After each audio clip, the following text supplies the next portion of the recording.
ನಿಮ್ಮಿಬ್ಬರಿಗೆ ಸಾಕಷ್ಟು ನಿಮ್ಮ ಫ್ಯಾನ್ಸ್ ಇದ್ದಾರೆ. ಹಾಯ್ ಮಾಡಿ. How are you feeling? I'm feeling super excited. ತುಂಬಾ ಖುಷಿ ಆಗ್ತಿದೆ. ಅಂಡ್ ಇಷ್ಟು ವರ್ಷ ಬರಬೇಕು ನೋಡ್ಬೇಕು ಅನ್ಕೊಂಡಿದ್ದೆ, ಆಗಿರ್ಲಿಲ್ಲ.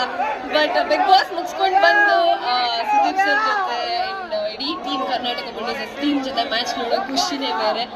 ಸಿಕ್ಕಾಪಟ್ಟೆ ಖುಷಿ, ಇಷ್ಟು ಜನ ಸಪೋರ್ಟ್ ಮಾಡೋದು. ಈಗ ಎಲ್ಲಿ ನಿಮ್ಮ ದೋಸ್ತ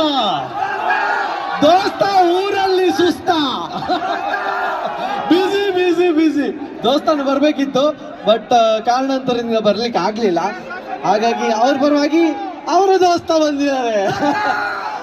ಈಗ ಅವರ ಪರವಾಗಿ ಅವರ ದೋಸ್ತ ಬಂದಿದ್ದಾರೆ. ಬಟ್ ಸ್ಟಿಲ್ ನೀವು ಹಾಗೂ ನಿಮ್ಮ ದೋಸ್ತನ ಪರವಾಗಿ ಇಷ್ಟೂ ಜನ ನಿಮ್ಮ ಪ್ರೀತಿಸುವಂತವ್ರಿಗೆ ಸೊ ಏನಂತ ಹೇಳ್ತೀರಾ? ತುಂಬಾ ತುಂಬಾ ತುಂಬಾ ಖುಷಿ ಆಗುತ್ತೆ. ಇಲ್ಲಿ ನಾನು ಸಪೋರ್ಟ್ ಮಾಡ್ತಿರೋ ಅಷ್ಟು ಜನರಿಗೆ ಅಣ್ಣ ಜಿಂಕೆ ಮತ್ತು ತಂಗಿ ಜಿಂಕೆಯಿಂದ thank you so much. Love you so much. Love you ಅಂದ್ರೆ ನಮ್ಮ ಸಂಸ್ಕೃತಿಯಲ್ಲಿ ಲವ್ ಯು ಟು ಅಂತ ಹೇಳಬೇಕು. ಅಲ್ಲ, ಇದು ಧನರಾಜ್ ಅವ್ರಿಗೆ, ಭವ್ಯ ಅವ್ರಿಗಲ್ಲ. ಭವ್ಯ ಅವ್ರಿಗೆ ಲವ್ ಯು 345 ಅಂತ ಹೇಳ್ಬೋದು, ಧನರಾಜ್ ಅವ್ರಿಗೆ ಲವ್ ಯು 2 ಮಾತ್ರ ಹೇಳ್ಬೇಕು.